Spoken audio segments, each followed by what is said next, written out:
And to talk about the purchase of Swedish submarines by Poland, we're joined by Jakob Hallgren, director of the Swedish Institute of International Affairs. Good evening. Good evening. So let me start with a quote. Together, Sweden and Poland will take greater responsibility for security in the Baltic Sea. We are now significantly deepening our political, defense and industrial cooperation, says Swedish Prime Minister Ulf Kristersson. How is the purchase of 3 submarines deepening the Polish-Swedish political cooperation? Well, I think it deepens that collaboration very concretely in terms of increased and enhanced security by sharing a very important military and platform. It deepens collaboration through the industrial collaboration that this will lead to. And it is also a very concrete expression of that strategic partnership which was signed about a year ago when the Polish President Donald Tusk was visiting the NB8 summit in Sweden, Harpsund, Sweden, when there was a bilateral strategic partnership signed between our 2 countries.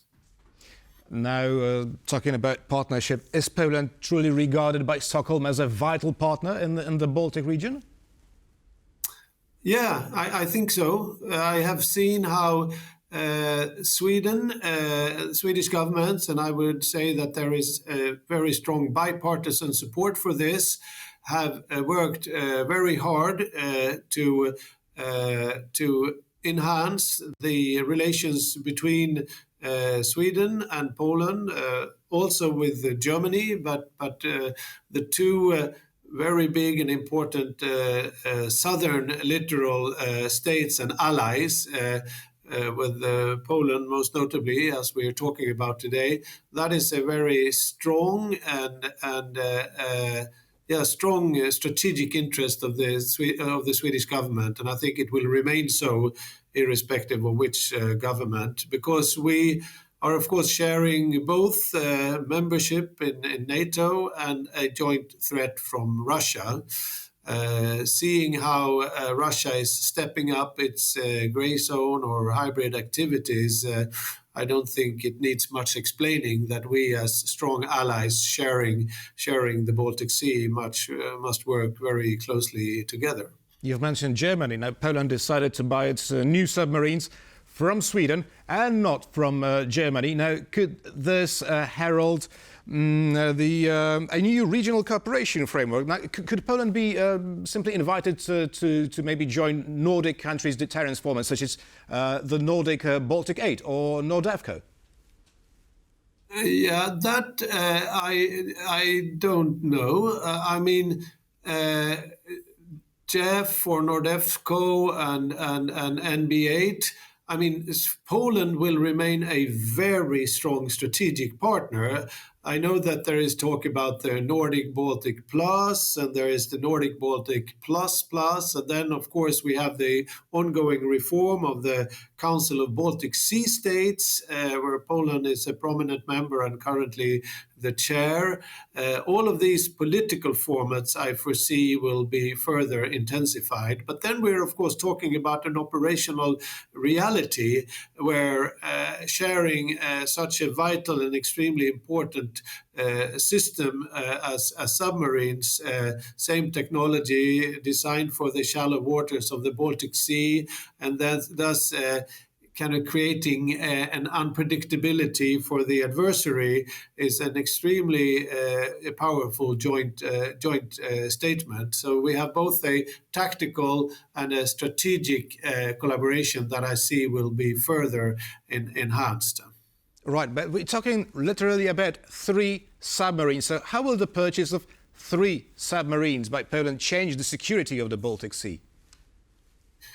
Well, I think it will be an extremely important enhancement of the joint deterrence capability of allies in the Baltic Sea. These are maybe not many boats, but they have incredible qualifications and capabilities. What are these submarines capable of?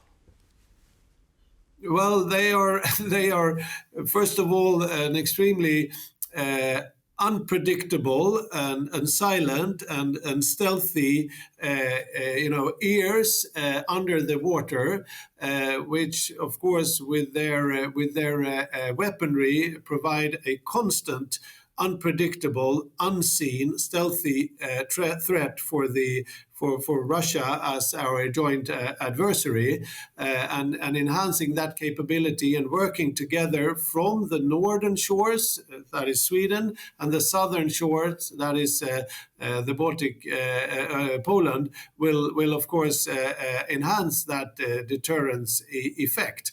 And then on the technical capabilities, I think it needs no explaining that this is one of the most modern and also actually most suitable and adapted submarine and underwater technologies to the shallow waters of the Baltic Sea that we are sharing. So I think there are many reasons for why this is a good deal, and that it presents a fantastic joint collaboration. Now, Poland is buying submarines from Sweden in the biggest such deal in its modern history. Now, is Sweden investing in Polish defense industry as well? Yes, as far as I understand, that there is always in such big and strategic deals a whole lot of offset going on. I mean, Sweden just not so long ago bought these portable aerial defense system produced by Poland, and as far as I understand, parts of these submarines will be built in Polish shipyards, and we're talking about tech transfer as part of this within this submarine and underwater area. And there are maybe other industrial collaborations which will be part of this. And I mean, I think it's important to say that there is no contract signed yet, but there is this very strong expression of intent, as I understand it, to deepen and now really negotiate these details. This is, I know from many other situations that Sweden is, for instance, when Sweden only a couple of weeks ago through Saab sold Gripen air fighters to Colombia, where government-to-government relations are always an important part, there was important offsets, which that is kind of always happening, and I foresee that to happen in this case as well. Now, as we've already said, Poland decided against buying submarines from Germany. While Germany has its submarines already tested, now Sweden will be de facto testing its new project in Poland. Now, given the dynamic geopolitical situation, as you described it, with Russia and Russia's hybrid attacks in the Baltic region, now, is it a smart move for Warsaw to acquire a prototype? Well, I mean, Sweden has a more than 100-year-long history of producing and developing submarines. I don't know how many generations, but at least 10 or 15 generations. So this is yet another generation in a long tradition of Swedish engineering when it comes to underwater capabilities. So I wouldn't be so worried about that. And this project is, as I understand it, in advanced stages, and then sharing both, the costs and the technological advancements, where, as I understand, there will also be tech transfer with Poland, I think would be of mutual benefit, because we should, of course, remember that we have a very unpredictable and reckless adversary that we, need to prepare and deter. So I think that makes a lot of sense, and there are obviously other areas where I'm sure that Sweden would kind of buy and enjoy and purchase and benefit from Polish expertise. And it's also not only a question of technological collaboration, it's really also, as we talked about in the beginning, an example of how we clearly are saying that we're sharing values and a strategic assessment, and it's an expression of wanting to work more closely together, I believe. So there are several dimensions to this collaboration. Now, Leslie, when will these submarines be delivered? Because given the delays in the Swedish program concerning this prototype A26 submarine, how likely will it hold the 2030 deadline as described by the Polish government? That is, of course, impossible for me to say, but I dare to say that if there is now a deal, this will, of course, not only introduce a very strong, push to it, but also a commitment to really stick to this. And I think it is extremely important that we realize that we have some kind of a window of opportunity and that we need to start and build our deterrent capabilities in what I would brand as a frontline region these days. I think everybody understands that this needs to happen in quickly and safely, of course, with quality in focus as this is being developed. Jakob Hallgren, director of the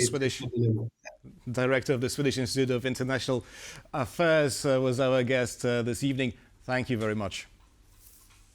Thank you. And thank you for watching and stay with us for more interviews and news here on TVP World.